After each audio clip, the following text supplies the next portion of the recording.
Hello everybody, Mark Shamia, founder and CEO of Suits and Sneakers, and I'm back with another small business showcase.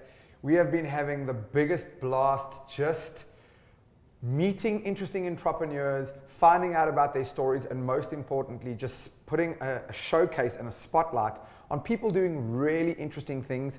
Perhaps at times they've been hit by COVID or not, it doesn't matter. The whole aim and idea is just to use our platform to put a spotlight on people doing cool, amazing, interesting things. And with that, I'm really excited to be able to introduce you to Tash Fagri, right? That's it. Oh, there's nothing worse than butchering someone's surname. No, you got it, you got it. Okay, so I always like to start in the same way. For the people who don't know you, who are you and what is the value that you add to the world?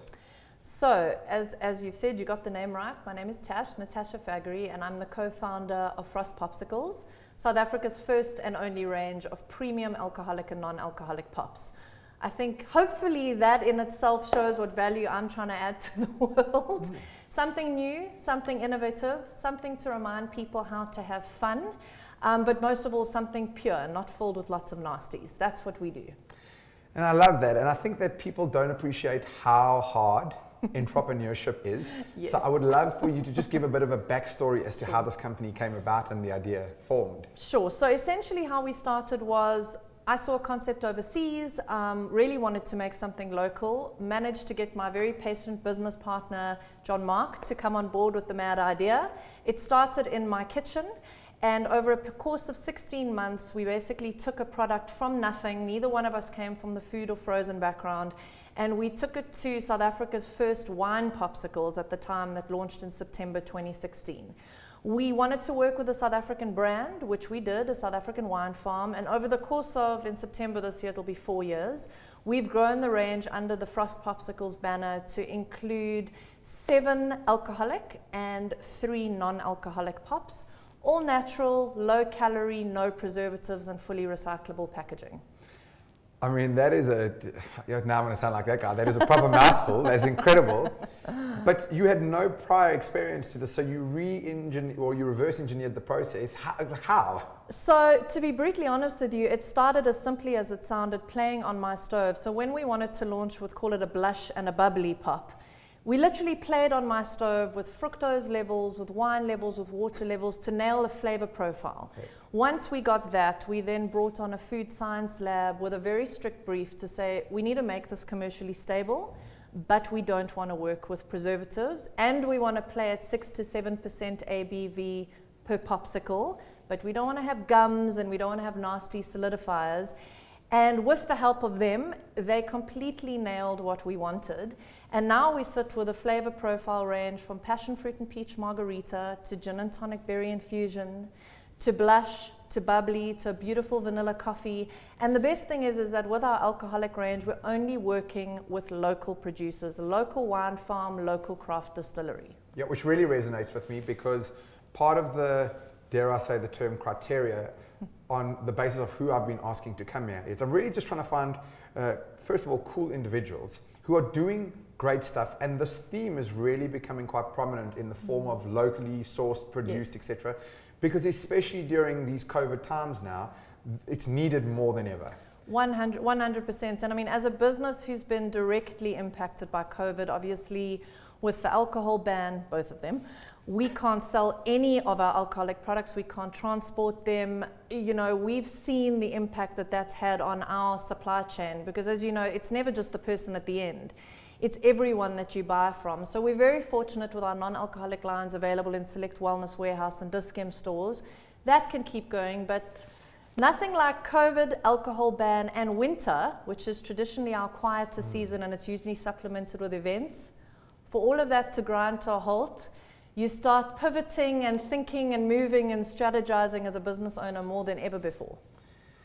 And my heart really goes out for you because part of why I set this up is we equally as Suits and Sneakers got the crap kicked out of us Yeah. when this came. And I'm mentioning this quite specifically. One of the biggest things that hurt us immediately and hurt me specifically is that events basically went to zero. Absolutely. And it turns out that this is really the same thing that's impacted you outside of distribution, etc. Absolutely. Because you really have a connection to events where your products are sold. Definitely. I mean, our business model is multifaceted. We sell direct to customer through our online shop. We are in retail spaces, but events are huge for us. And we're not just talking about the public festivals and that sort of thing, but things as simple as a bachelorette, a wedding, corporate events. All of our corporate clients aren't entertaining anymore. I mean, this was our busy period for that. And then obviously leading towards the end of the year with the year-end functions. And for that to literally close overnight it can take your breath away as a business owner, especially when you've got staff that you're responsible for and salaries that need to be paid. Yes. And through no fault of your own. Absolutely. You know, it's a difficult thing because on one end, the way I got myself through this patch, and I'm sure you did too, is in a sense, COVID didn't come to attack you or me. Absolutely. I mean, it's impacted people, but without getting political, it has been a difficult landscape for the average small business to operate in because the economy was already stuffed pre-COVID. Absolutely. And there's been all these ambiguous policies and rules, which I'm not trying to make this, but so it has been really, really difficult. And thus, one of the ways I thought, well, what is the thing that I can do? We made a major pivot in the form of Suits and Sneakers. Then, well, we can't run events. My partner, who's in the behind the scenes here, Nico, and I, we set up a studio, the one that we're in now, and it's been a really hard run to getting back to just breathing again. Oh, absolutely. And so immediately I thought, okay, well, then I can use this as an opportunity to kind of create a showcase where I help other small businesses. Because I think what people don't appreciate is exactly what you're talking about. There's this real knock-on effect. It's not just small businesses don't sit with millions in their bank account. They recycle the money really quickly. And now you've got staff. So how many staff did you have? And so luckily we haven't had to let go any of our staff. I mean, we did streamline in the sense that you contact your suppliers, you look at who can give you a bit of a break in certain areas. But something that we really pride ourselves in as a business is we don't let suppliers down and we don't drop staff. And this might be a controversial thing to say, but no one can survive on UIF.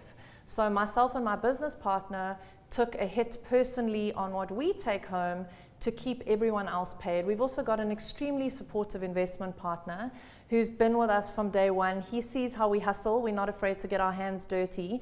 But I really do believe that these very challenging circumstances that we all find ourselves in the business landscape, whether you're small, medium, or large, this is where you separate the real hustlers from the people that fall over at the first hurdle. And I've screamed into a pillow on many occasions recently of sheer frustration. But then you kind of, you know what they say, you can have a meltdown, but you got to pick yourself up, you got to regroup, you got to remember why you're doing it.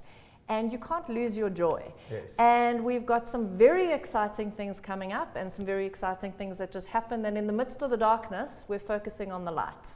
So what I'd like to try to do with the limited time that we have within this interview and the showcase is, I would love to just glean from you some of the other lessons that you've learned during this time, almost the advice, as it were, that you would give to other businesses who aren't necessarily doing what you do because you're quite unique, but who are in a similar position, similar size, etc. What are your thoughts around what would the advice that you would give to people in a position like yours? I think if there was two main pieces of advice I could give is never ever run your business top heavy. It doesn't matter how you grow or where you start, continually look at what is your bottom line, what are you spending and on what, and always look for efficiencies and improvements. And don't be afraid to ask suppliers for more competitive rates. In the climate in which we find ourselves, no one wants to lose clients, and they're willing to fit in with a business model that you might have maybe had to pivot to or adapt to. So you've got to have those conversations, be really strict with how you're spending your money, and make sure every cent you're spending you can measure return on investment. And then secondly, and really I live by this principle from day one that we started this business and will continue to, relentlessly persist. Do not give up. Do not give up on why you started, where you're going, and what you want to achieve. Now, I'm not saying be silly about it. You need to also realize when something isn't working and know when to diversify, to move, to redirect. But don't give up. This is not for sissies, the entrepreneur life. But fortune favors the brave, and if you push forward, it will be worth your while. And always have a why. It can't just be about making money. It just can't. And our why is We want to leave people feeling better than before they encountered our product, and we want to give them something better than they've had before. Yeah, you kind of stole my next question, which was, what is your why? Because if you sit in my position where I've done a few of these now, and I've been very fortunate over my time in Suits and Sneakers to interview a lot of people, like hearing people's why really makes a difference. It's the fundamental difference of what gets people through these hard times. Okay, great. So I mean, when you walked into that store that day, what was why would you actually do this though? Was that your thought process originally? No. I mean, why originally did you start? Is actually, I guess, a good way to go. To be perfectly honest with you, I've always had a bit of an entrepreneurial streak, and my business partner and I at the time, in addition to our own, call it normal lives, were already working on a coconut water project. So our heads were in the mind space of cool, interesting new products that could work in the South African market. And when I looked at the champagne popsicle overseas, something in you know when something just drops and you're like, this could be a thing. And as I think I mentioned to you when I arrived, when you're in your darkest moments and you're lying on your bathroom floor at 4 o'clock in the morning, like, why did I do this to myself? You think you couldn't have just walked past and not seen the flipping thing? But despite all the hurdles, I keep coming back to the fact that very few people have the opportunity to create something and do something that no one's done before. And if my whole business were to go up in smoke tomorrow, I know we've created a range that no one has ever done in South Africa. We have broken our borders. We've shipped to Mauritius. We've exported to Singapore. And we launched Frost Popsicles USA last month in California. And that for me is an achievement in itself. Absolutely. Look, again, people don't appreciate how hard entrepreneurship is. I think especially in something like this with what you do. Do you want to show people quickly? Yes. So I've just got a couple of our options here. Our passion fruit and peach margarita. Okay. So that is I'm going to point this at my close-up. With agave spirit. Just showing, I love the packaging. And I have to say that when I discovered you, and then I'm going to give that back to you. When I discovered you... And our vanilla coffee non-alcoholic pop, just one of our non-alc ranges. I love it. When I discovered you and then I went and looked at your website, and I get the sense from you that everything you do, you really focus on detail. You just your website was excellent. Thank when you. I went and just did a little bit of research about you, your packaging is excellent. Obviously, you giving me the behind-the-scenes view in terms of the thought process that went into no preservatives, no junk, artificial, etc. Yes. So I think even in there, and for the record, I don't know you well, but for there, that is such a great trait to have from an entrepreneurship perspective, where you really dot your I's and cross your T's. So well done. Thank you. I mean, I think, the age-old saying, the devil is in the detail. There's a difference, and my very patient business partner again reminds me of this regularly. There's a difference between excellence and perfectionism. Sometimes I am a total perfectionist, A-type personality. I want everything done a certain way, but I now try and focus more on excellence. And I think with the consumer in mind, and anyone with a product or a business or service should do that. I know what I want to experience when I land on a web page, when I feel a product, when I get a delivery, when I walk into a store and I look at our freezers. I know as the consumer what I expect. And as a business owner, if you lose sight of how important your customer is, you are dead in the water. The minute you drop the ball on quality and experience, that's what people remember. You can make mistakes. You don't always have to get it right, but people will remember how quickly did you fix it and how did you make up for it. And that's what I think as a business owner you need to be focused on. Well, again, we like to keep these super casual and fast, but I really have to just give you kudos on that. I think that you've absolutely knocked that out. Thank you. I love the spirit in which you are going about creating your products and even the service behind it. So well done on that end. I'd like to kind of give you the space if you want to look at your close-up and just tell people how can they contact you, what is the best way, and use this opportunity to create a call to action to people on the other side. Thanks, Mark. Okay, so if you want to find out more information and you want to contact me or my company, you can reach us on www.frostpopsicles.com. You can follow us on Twitter and Facebook at Frost Popsicles, and on Instagram at Frost Pops. And guys, I'd really encourage you to follow us on social media, because we've got a very, very exciting new product launching next month. It's going to be South Africa's first vodka-based, low-calorie, pure spiked sparkling water, ready to drink in a can, Frost Sparkles. We're using all of our experience in alcohol innovation, and we're bringing something new and exciting at an affordable price point. When other companies are wanting to close their doors, we're wanting to bring something new and fresh to the South African market. So keep an eye on us. We're going places.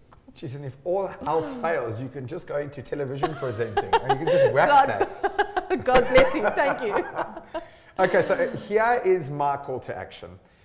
Again, this is just from one small business owner to another and one small business to another, where what I'm trying to do is use the resources that we've managed to create during this time to shine a spotlight on, as I mentioned, people and businesses that are doing cool things, the way they're going about it is excellent, and so forth. You get the drill. So the way that you can help us collectively is you can pay it forward. The incredible thing that we all have at our disposal right now that costs nothing is social media. So to just share it forward, to just kind of share this video and say, how cool is this? Or, you know, go Tash, just something. I think it makes a huge difference. So that really is my call to action to each and every one of you. And then it seems like it's a matter of time before this alcohol ban is removed. Hopefully, Fingers crossed, everything crossed. So, I mean, you know, really, I want to like kind of say to people, we need to create a culture where we support excellence. And of course, people need to want your product. Of course. That is important. But we need to really understand the spirit and the essence of how people are coming about to create this. And I think if more people saw the behind the scenes view of what people like you went through to just bring this end result, if they could respect that more, they would naturally jump behind you. So I think this is what this is about. I completely agree. And there was just two last things I wanted to say. Firstly, we've gone to great lengths to create a pop for every palate. So there's something for everyone, irrespective of what your personal taste is. Secondly, I just wanted to thank you as a business owner. It is very easy in tough times for everyone to stick in their little lanes and their little bubbles. I've been guilty of it, especially when you're under stress. And to create a platform where small businesses can have a voice, it is unbelievable. I certainly will be recommending businesses to put their names forward. I think this is a great platform. And exactly to your point, be kind. We got to stick by each other.